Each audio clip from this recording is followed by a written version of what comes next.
Hi, folks. Steve Urban here, founder and CEO at recruiting and consulting firm Riderflex. If you think today's tip or guest interview can help someone you know, please share this with them. And if you enjoy listening to our show, please subscribe to our channel and hit the like button on the episodes.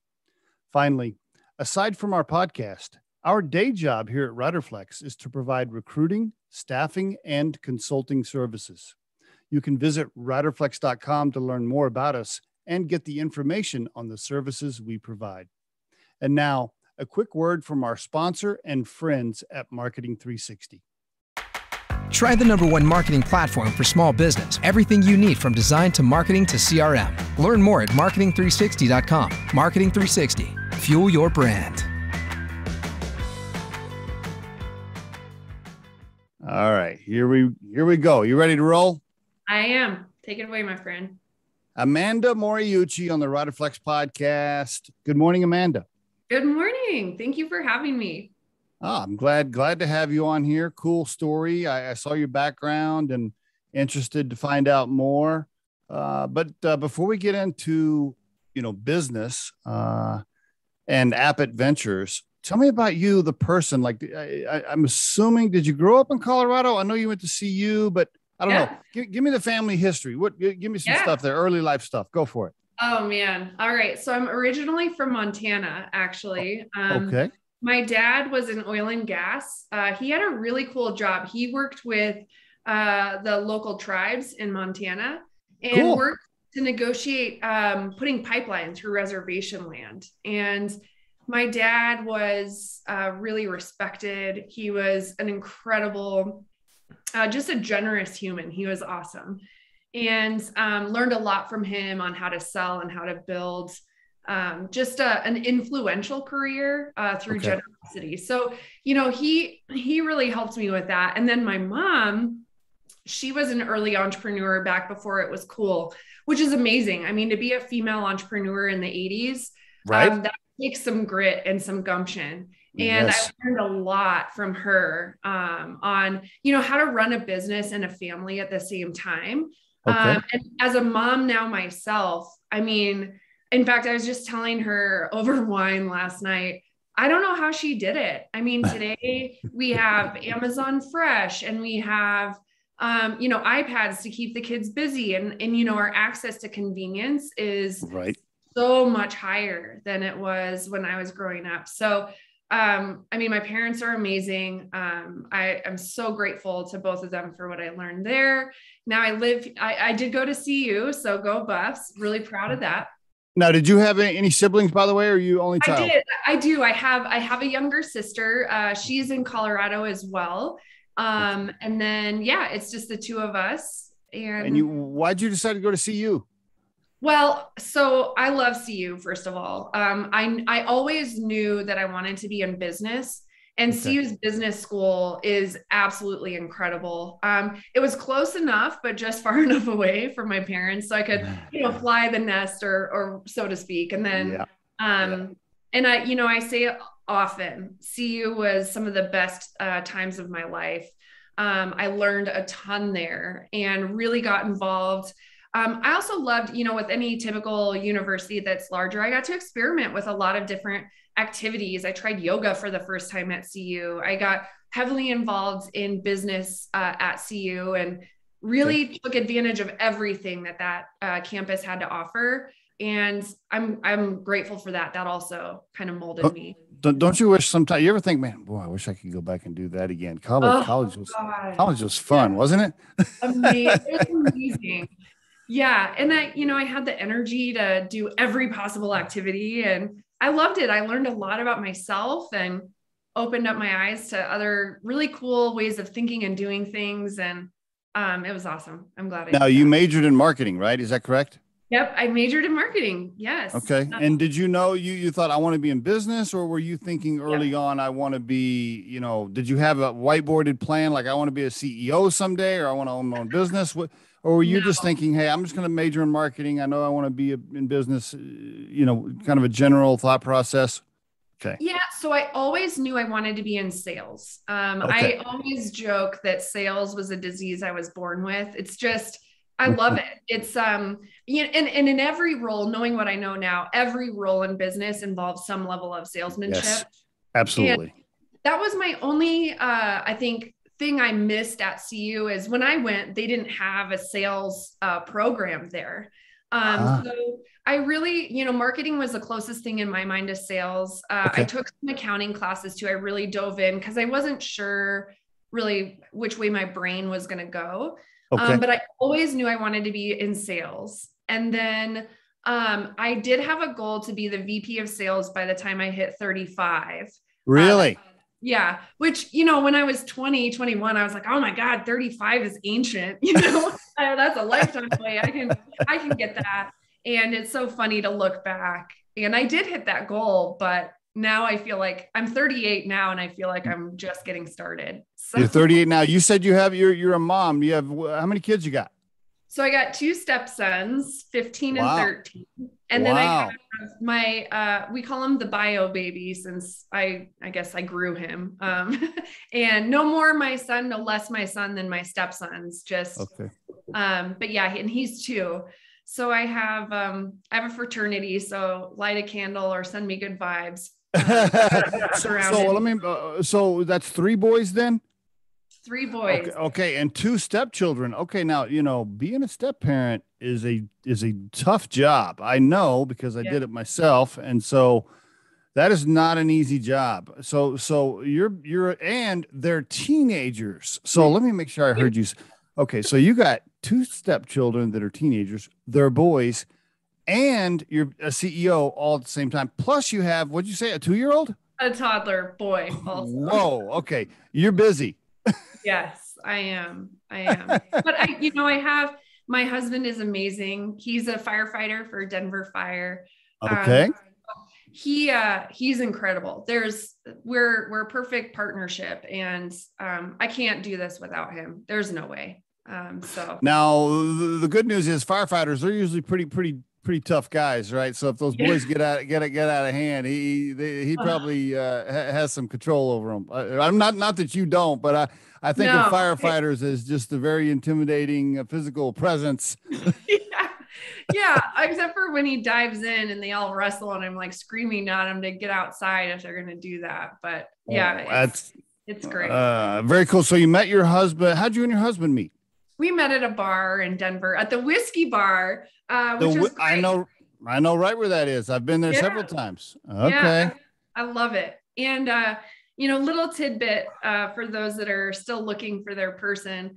I was not looking to date at that point in time. And I think because I was fully myself. And when we met, it was easy. And I think for those that have their person or their soulmate, they can speak to that. It's less love at first sight and more just like the comfort of 2 puzzle pieces fitting. So now how long have you guys been married?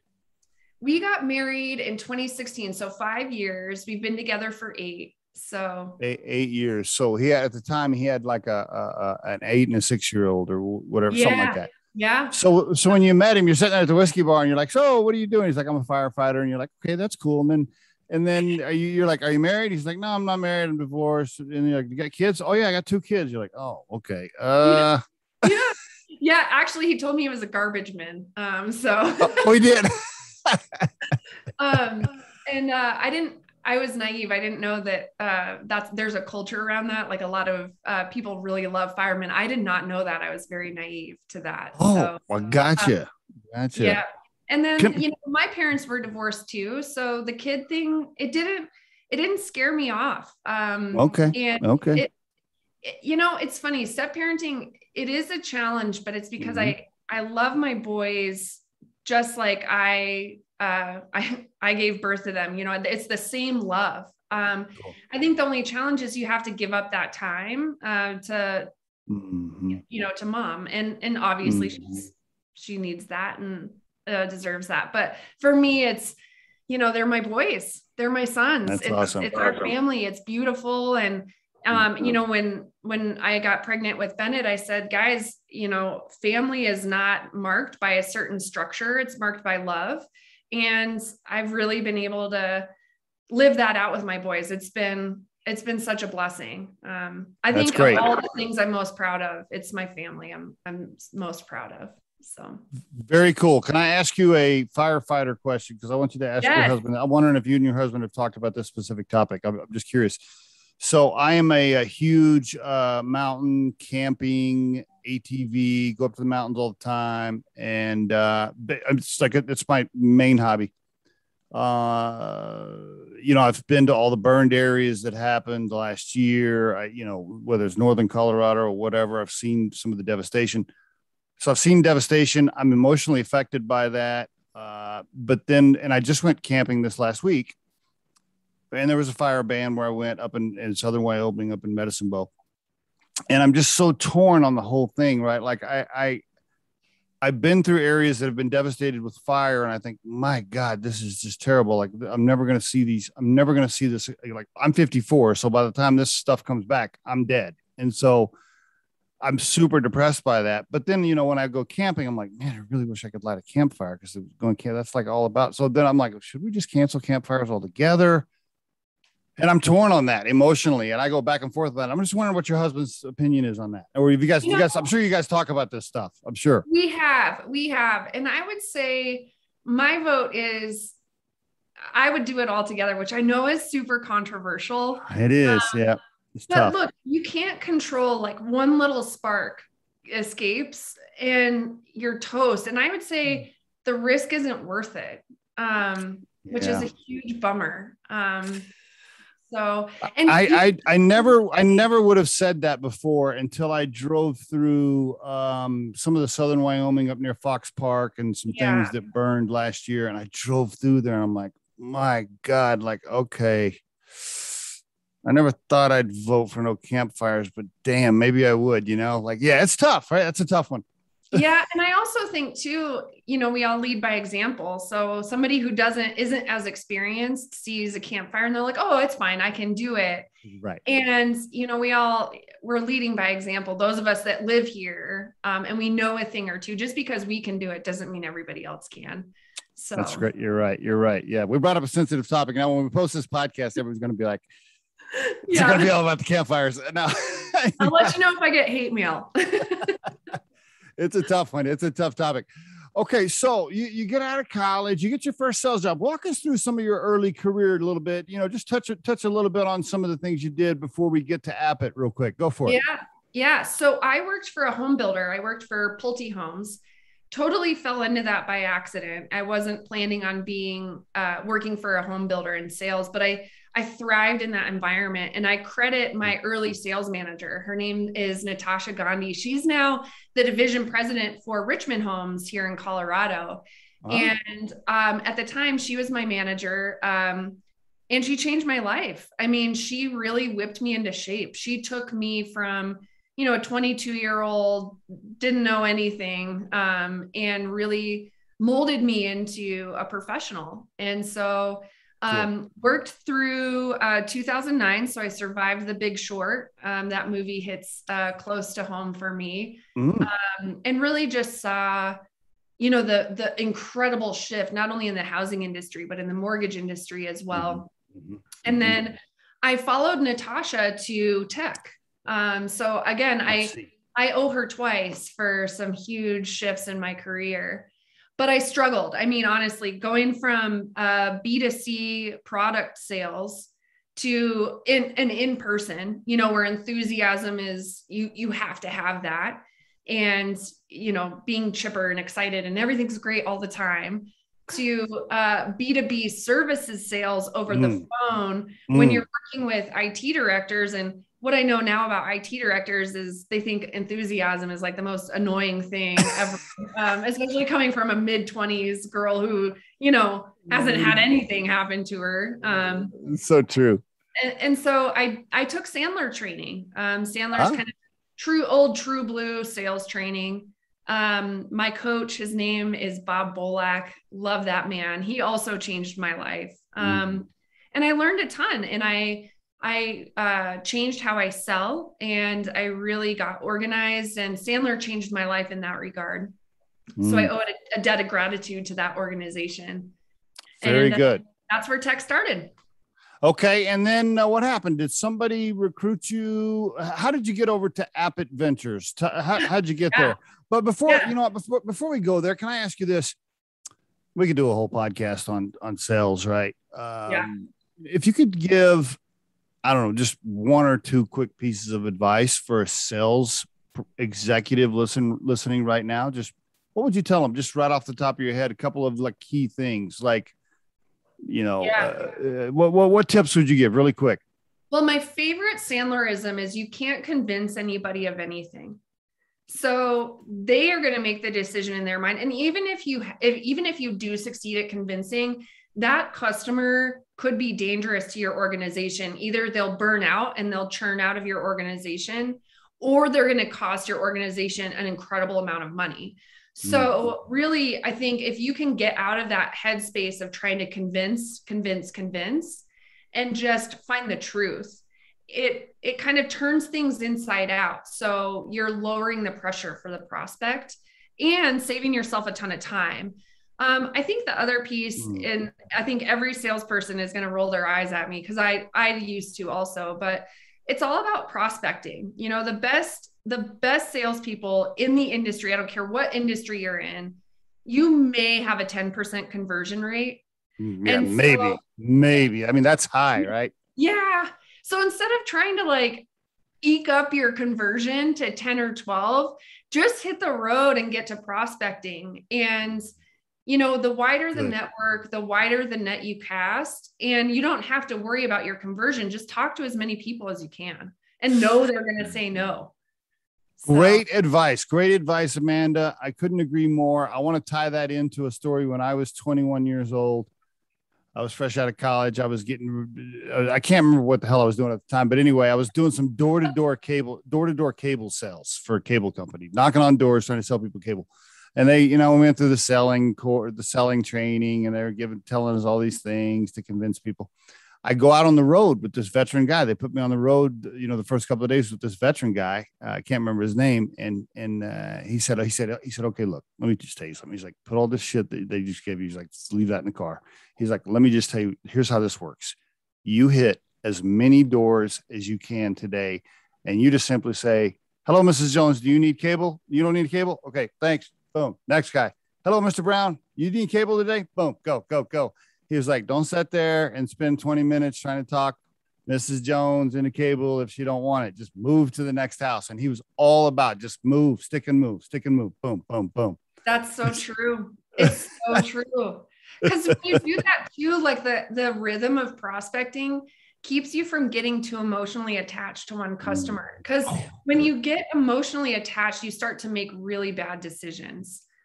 Good stuff, Amanda. Good stuff. Okay. Man, we could do a whole podcast on selling. Let's go into, all right. So what happened? AppIt Ventures.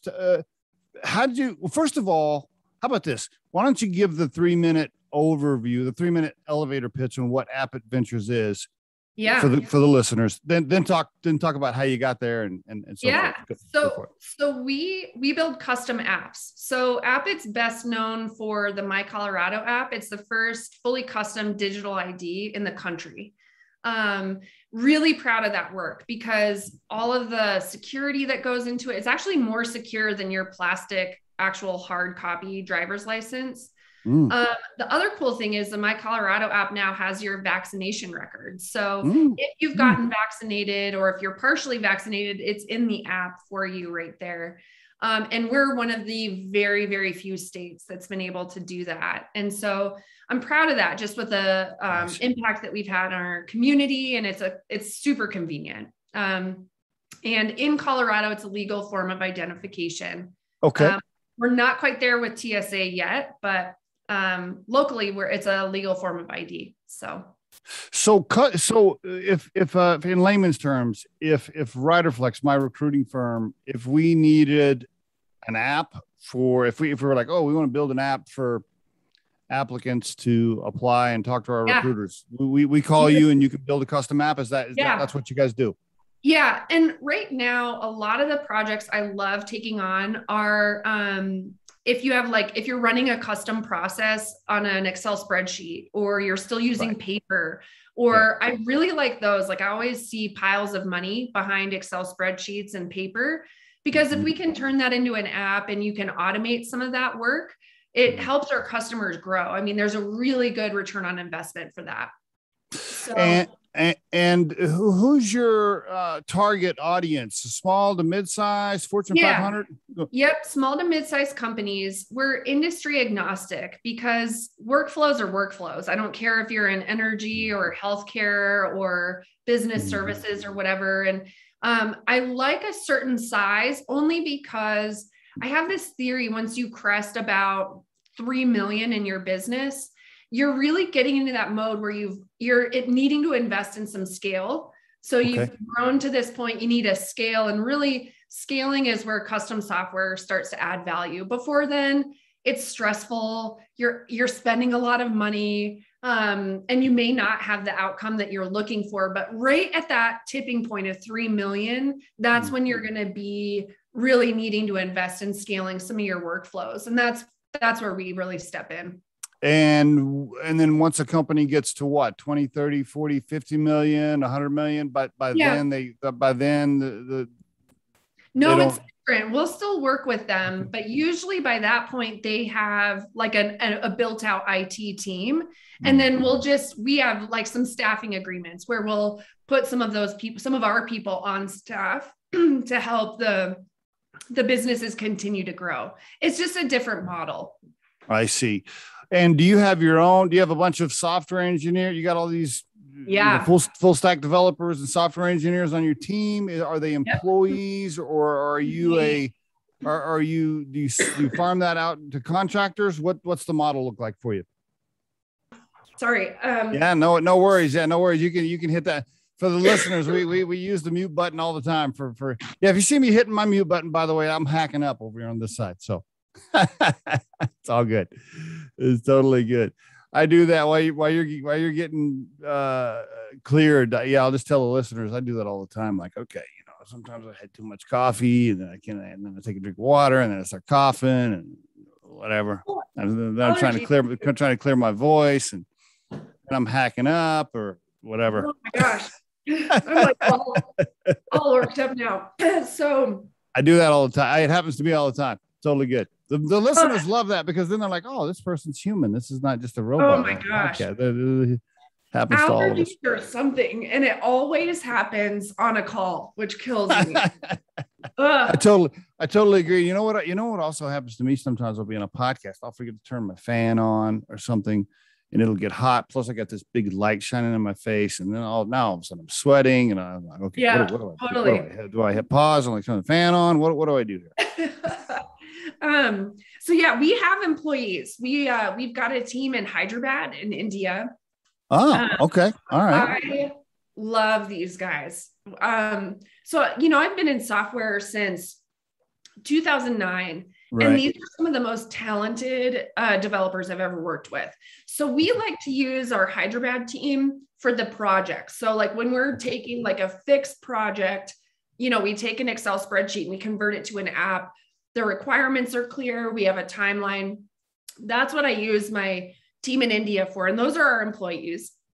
And then those are employees. Okay. So your engineer, so most of your software engineers are overseas, so to speak. Yep. And then we have some employees nearshore in Costa Rica. Okay. So those guys, because they're in our same time zone, we'll use those guys to do a lot of our staffing projects or ongoing support or things like that. Okay. And I think as far as AppIt's concerned, that's what I'm most proud of is that handoff between the two teams. Okay. And is the company 100% remote, or do you have, does anybody go to the office, or it sounds like maybe everybody's remote now? I don't know. I'm guessing, and I'll just tell the listeners, for us, just so the listeners know, Amanda's like hacking up in the trash can right now. She had too much to drink last night. No, I'm just playing. Riderflex is 100% remote, and I know, and for us it's doable because we're a recruiting firm, and we have recruiters all over the country, so it's nice and easy. We can service any client. We don't really need to be in the same building. We're on Zoom all day long with each other. chatting all day long on the screen. Hell, it feels like we're in the same building, even though we're not. But are you guys 100% remote, or do you have a couple offices? Okay. We do. So we have an office in Denver. All of my client-facing employees are in Denver. I see. Okay. Yeah. Okay. And so my designers, my PMs, our sales team, we're all in Denver. I see. We do a hybrid model. I think, man, COVID, I hate being that executive that's like, oh, COVID changed all the things, but it did. It took all of our processes, put it in a blender, and then we had to kind of figure it out within, a week or two. Right. And so, we really early on nailed the hybrid model because we had to. We still had work to do and we had clients to serve. And so when we were remote, we figured it out.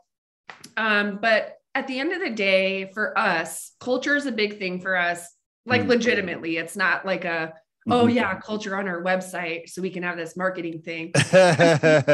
We really depend on each other. And so being in the office, you pick up energy, not to sound woo-woo, but you pick up the energy and the vibe off other people. And even just once a week for us to all come together and remind ourselves why we love working together so much, it's been super powerful. And in Hyderabad, we're not quite back yet. I mean, we're still, really fighting COVID in India. In India. Okay. I think the hybrid model is good. If more of our recruiters for Riderflex lived in Denver, we probably would do something like that. We'd probably do a hybrid. The only reason we don't is because every recruiter we have lives in different states. And so that's the only reason we don't do it. So I'm not against it by any means. And I do think getting together a little bit is great, because I agree, just seeing each other in person. I mean, we're human beings, right? We're social creatures. Like, we want to be around people. And so, so I totally get it. So what makes you guys different than, other companies that build apps? Like, how would you answer that? Why are you special? Yeah. I'll say this: buying custom software is so hard because we all look and sound the same. All of us talk about our process, and look, it's software development. Like, this is not rocket science. Everybody's process is the same. It's not, we're not fully unique and special. Like, we're not breaking the I don't know, everyone's brains, or we're not disrupting. And in fact, you really don't want that as a customer. You want everybody to follow a pretty basic process. I would say the one thing that is different about AppIt is, and versus anybody else, is I will not let my customers fail, period. Like, I have a certain pride in workmanship, and I'm not going to put a turd out to market. I just can't. Right.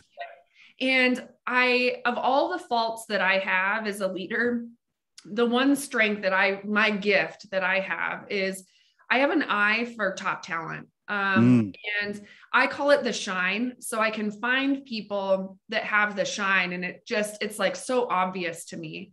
And so I hired a bunch of people with the shine, and I followed this basic thing of hire good people, give them enough time and give them enough money, and let them do their best work. And lo and behold, I get best work. I don't have to worry about micromanaging or being a jerk or, tinkering with who's in the office and when and what all these outcomes are, because I have a certain level of professional respect for every one of my teammates, and they do incredible work. They all have pride in their workmanship, and my clients are the beneficiaries of that. It's I heard you say in a short answer, I heard you say, here's how we're different. I hire really good talent and we execute very well. I mean, pretty much. It's so funny. My partner, Scott does a lot of the business development for Riderflex, and the clients, the same thing. There's 20,000 recruiters in the United States, right? I don't know how many firms, and we answer very similar. We say, look, here's the deal. Everybody's basically doing the same thing. There's really no special sauce. it's all about the execution. So just check the execution, check the reviews, check the references, and get a fair price. And that's it. I mean, there's no like special secret sauce, not really. We just execute well. That's the key. Just execute. So are you the deal closer? Are you the one that goes out and gets ABC company? Are you the one that takes the CEO out? You close the deal over dinner? Who's closing the deal? Oh my gosh. I've been joking with my team about this, that I worked so hard to become a CEO and now I'm basically like a glorified BDR. So for all the BDRs out there, I see you and I feel the struggle. But no, I actually don't close deals anymore. This is my colleague Ryan does that. Oh. And shout out to Ryan, just because he's been pushing me to give up the deal closing, which is, it's hard. It's hard when right? It's your DNA to step away from that. And on one hand, you could say I'm releasing control. On the other hand, I'm saying I'm giving up my baby, but it's been worth it. It's he's phenomenal. And he has a care for clients that I just respect and admire, and I'm lucky to have him on my team. Does he call you and say, look, can you just come? I need you to come to dinner with this one. Yeah. Can you just like come? Yeah, I got him like right there on the edge of the boat. I just need you to kind of come help me lift the fish up. I mean, you do that sometimes. Yep, okay. I do. The same thing. Scott and I work very, very, very, very similar. Scott he'll just work a client, forever. And then he'll be like, hey, look, I need you to come to happy hour with this guy or this little girl just for a couple hours. Okay. Well, for customers, I feel like they have to see you to make sure you're not a jerk. Like nobody wants to do business with a jerk. And, agreed. I say it all the time, salt and sugar look the same. And so if you're just buying off website, I mean, you and the next guy sound and look the exact same, but for customers to just get their eyes on you and pick up your vibe and make sure that you care and you give a damn. I mean, that's really, I think, what customers are after. And I'm always happy to do that. Agreed. And I would go further by saying, even if you do close a client over the phone without ever meeting them, and you don't really establish the right relationship in the beginning, there's a much higher chance that it's not going to go well, because then there's no emotional connection and so forth. Yeah. Could agree more. Now, how did you, by the way, for the listeners, it's AppItVentures.com. AppItVentures.com is the website. That's where they can go. And then they can also find Amanda on LinkedIn as well. Connect with her there. Send her a bunch of sales messages. She loves those. How did you get recruited? And then did you come in as the CEO? What's the story? No. So, okay. When I was at my tech company with my sales manager, Natasha, it was a shop in Boulder. Okay. And we were all US based. So we were building on just some huge accounts. So enterprise accounts. And this will date me. I guess I already shared how old I was, but when I was at Amadeus, the iPhone was just coming out. Okay. So this is like 2010-ish, right? Okay. And at the time, apps weren't a thing yet. Like, I don't know if you guys remember, that's just right. And wrapped around the Apple App Store, the physical store, the brick and mortar, not the app store on your phone. And right about 2012, that's when AppIt started. We were picking up some entrepreneurs at my shop in Boulder, and we weren't set up to serve these guys because we were working with, enterprise accounts, huge clients. Okay. And so I started referring my entrepreneurs over to AppIt back in 2012. And the team that was there at the time, they took incredible care of my entrepreneurs, and I cared about my reputation. I wanted these entrepreneurs to be left in a good place. And so Rob Carpenter, the founder of AppIt, and I built a strong professional friendship, and we would just share business back and forth. And then Rob ended up building this product company with my team in Hyderabad today. And do you remember that talking billboard from Minority Report? Remember that scene when Tom Cruise is running through the mall and the billboard did that retinol scan. Yes. And she was like, hey, Mom, how'd you like those khakis? Yes. Uh-huh. Yep. So Rob built that. So that's that. And he is thriving with that product company. And he didn't want to. And so was, by the way, Rob Carpenter was also on the Riderflex podcast. He was a guest. He was, oh gosh. So you know Rob, he's amazing. Yeah. No, Rob. So he was the founder of AppIt. He was. And then built Valiant. And then did he sell it? Is he still an owner? And then he started Valiant, or what's the story? Oh God. So he had me come in as VP of sales. I joined November of 2017. And he was the CEO and founder, one of the co-founders. Okay. Yep, exactly. And then I found out I was pregnant April 2018. Okay. Got promoted to CEO in August of 2018. Because he was like, hey, I'm gonna start this other thing, Valiant, and I need you to run AppIt. Yeah, pretty much. Okay. All right. So let's see, November, joined as VP of sales, found out I was pregnant in April, got promoted in August, had Bennett in December of 2018. And then at that point, I was like, man, I need to take on a line of credit because I need to hire some people to help me out. But I couldn't get a line of credit as a minority stakeholder in the business. So, I just dove in head first and I was like, Rob, let me buy the majority share of AppIt from you. Wow. I bought the majority share of AppIt in July of 2019. And then I guess they say the rest is history. So I joke sometimes. I'm like, well, I just bought my promotion. Okay. So that's how it happened. So now you are the majority owner of AppIt. Yep. So we're women owned, which in some circles matters, in others it doesn't. And I mean, I'm proud of it. So I'll just take that. Yeah, no, I love it. Hey, I love it. No, congratulations. So, and plus you're in control of the cap table, so to speak. So there's no board or other owners calling you saying, hey, Amanda, you need to do this or that. No. Yeah. So it's been really freeing. I see. Getting through COVID and some of those emergency, like the PPP loan and just flying through that. I mean, you had to be on top of it. Sure. Right. And if you weren't, I mean, I am so grateful every day that it worked out the way that it did. Cause that little boost kept us in business. Yes. Okay. So, very, very good. Are you, how many employees or what's your team size? Gosh, we are now up to, I want to say 84. We're going through a pretty heavy hiring push. So I don't know that off the top of my head, but we've been growing so fast. So congratulations.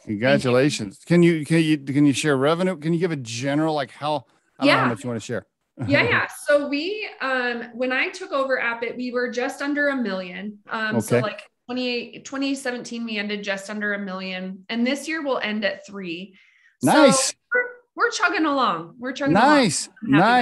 Were you up over in 2020? Did you actually beat 2019 sales even with COVID? We did. I mean, by the hair of our teeth. So I'm not going to be like, oh yeah, we had 40% growth. But we held on. I think, from 2020, what I'm most proud of is I didn't let go of a single employee, and we stayed afloat. I didn't have a bang up year on profitability, but we stayed together. And I think that's what matters. We went through a global pandemic as a global team and held on. So have you taken on cash since you bought the company, since you bought majority? Do you have any outside cash, any other investors? No. And so nice. We'll see. Yeah. But I'd prefer to grow through revenues than. Okay. So you're not actively raising cash or anything like that? No. Okay. Very, very profitable. You're not burning cash, are you? Yeah, no. We burned cash Q1. We burned cash in Q1, but right now we're profitable. So I'm proud of that. Congratulations on moving from a sales function into C-level. It's so fascinating. I don't know if you know my history, but I came from the ops side and then eventually made C-level. And it's so interesting to see how people come up to the CEO, right? They either come through sales, ops, marketing, finance, whatever function they came from. Rob obviously saw in you, much more than just a salesperson, right? He saw the overall business savvy, the understanding of the financials, and everything else it takes to be a CEO, right? So congratulations on that. What advice would you give the listeners right now? Let's say there's a young female sales executive that wants to be CEO someday. What would you tell her? I would tell her, first of all, go after it. And second of all, don't beat yourself up when you don't know everything. I think the very personality that takes on that CEO role, we do it because, we have like a natural bend towards leadership, but there's a difference between leadership and perfectionism. And I think a lot of times as women CEOs, we are expected to know everything and be everything and do everything. And that's a lie. You can't.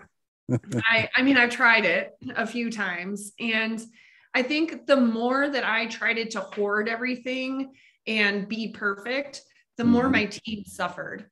And so for me, it's find the people that fill in your gaps and keep them close. And don't be shy about being like, I don't know how to do this. How do I figure out how to do it? Just don't get stuck, I think is the overarching sentiment there. What's the toughest thing you deal with right now on a daily, weekly basis as a CEO? What are the, what's the toughest part about the job for you right now? Oh gosh. So I'm learning the lesson right now that when I make a decision, first of all, it doesn't always guarantee the outcome. And secondly, the outcome doesn't usually come for like 6 to 9 months.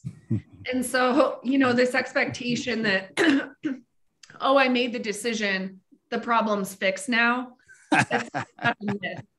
And so that's my lesson right now. That's good stuff. Okay. Very good. All right, cool. I want to ask you a couple of questions about current topics that CEOs are facing that are sensitive or, tough to handle based on current environment. I see how you want to answer these.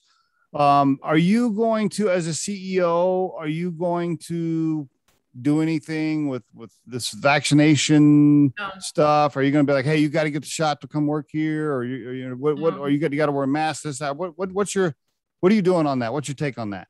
No, I'm not. And I think that's the benefit of the hybrid work policy is, look, I'm not mandating vaccinations. And I think, my personal belief there is that life is way more complex than I think we want it to be. For example, as a woman, if I were of childbearing years and I hadn't had my family yet, I would probably feel nervous personally to get the vaccine because I just haven't seen other women of childbearing years get the vaccine and what the outcome is. And so if I had another female on my team that was in a similar situation, I wouldn't want her to feel pressured in any way to choose between job and family and health. And I'm not privy to all of the nuanced health details that my employees struggle with on a day-to-day basis. And so I'm lucky to take more of a hands-off approach. My team can operate fully remote or in person. And so those conversations of, guys, here's my area of discomfort. I don't know where you're at. So I'm going to say this is my stance right now, and we'll follow, the science and what's happening. And if we need to adjust our stance, and if that changes how you want to work with us, then let's have a conversation about it. And I've been very direct about where I'm uncomfortable. And I'm also very direct in asking for feedback. But I will also say this, I am now the beneficiary of the culture that I've built over the past 3 years. I say to leaders all the time, you are not entitled to the truth. You have to earn it. And you earn that through building a close relationship with your employees. My style is founded on honesty, full transparency, and understanding. And now I get to benefit from that. You can't just walk into a brand new team with no history and expect that everyone's going to tell you the truth all the time. Because at the end of the day, you are the CEO and you sign the paycheck. So you kind of have a little bit of control over somebody's destiny, and there's a conflict there. So you have to earn that truth. What about this one? I love that answer, by the way. What about this one? One more tough topic going around these days. What are your thoughts on CEOs speaking out on social topics of any kind on social media, right? They'll go on their Twitter and they'll be like, I think this about that, and this is my side on this topic, whatever it is. I mean, you can just name it, right? I mean, there's so many controversial topics out there socially, and I see CEOs going out and picking a side and saying, blasting something on social media. What do you think CEOs should do that? Shouldn't do that? What are your thoughts on that topic in general? For me personally, I don't think people care what I think about the social matter of the moment. Yeah. My clients and the people that listen to me want to learn more about technology and what I do for a living. Mm-hmm. And I think another way I prefer to exact my influence by example. Rather than talking about it. And I think the other thing too is, look, you have to know who I am as a person, like the whole depth of everything to understand my viewpoint. And most people don't. They just see snapshots of me. And so, me stirring the pot doesn't add value. Where I add value is I deliver good software for my customers and I take care of my team. And I also care very much about building a diverse team. And diversity is so much more than skin color or sexual orientation or gender. It's diversity of thought. It's diversity of experience. And I would feel terrible if I alienated one of my employees over the other simply because I felt like stroking my ego by sharing my opinion. Love it. It's my duty to protect my team and the diversity on my team and do good work for my clients. And in my personal life, the things that I care about, I'll get behind with my action or my money. My words don't matter. My behavior does. And that's just my own personal viewpoint. I love it. And it goes right along with a podcast episode I just put out on the Riderflex podcast where I basically said the same thing. And I commented, my comments were, look, I really don't give a shit what you think as a CEO about the social moment. Here's what I care about. I want to order your product. I want it executed well. I want the product to get to my porch at a fair price, on time, and just execute. That's what I care about. I don't care what your thoughts are on the topic of the day. Absolutely. And the beautiful thing about life is it's way more complex than we give it credit to be, right? You cannot boil down whatever social movement we're discussing to 140 characters. You can't do it. Great point. It cheapens whatever movement is happening and the humanity behind that. And I'm not on board with that. Really good stuff, Amanda. Great stuff right there. Okay. A couple of wrap up questions here. Congratulations on, everything you've done so far. Great career. Then you got in, kicked ass. Then you got promoted to CEO. Then you took the plunge and bought the company, invested your own cash. So congrats. Great move, by the way, to take control of the cap table and be the CEO at the same time. That's a wonderful position to be in. So you're not having to deal with board members and crap like that. Not that board members aren't wonderful. Okay. I'm not saying that. All my board member friends out there, board members are great. I'm just saying sometimes it's fun to run a company and not have to deal with it. If you could call the young lady coming out of CU and tell her anything now, based on what you've learned, what would you tell her? Find, especially in sales, if that's your route, but wherever you're going in your career, find a manager that will train you beautifully, because your first foray into the professional world will start being molded on day one. And so find someone that has a life that you want 10 to 15 years from now and work for that person. And learn everything you possibly can.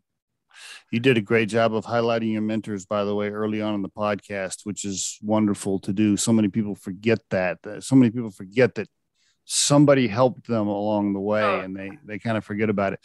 Well, one last question here.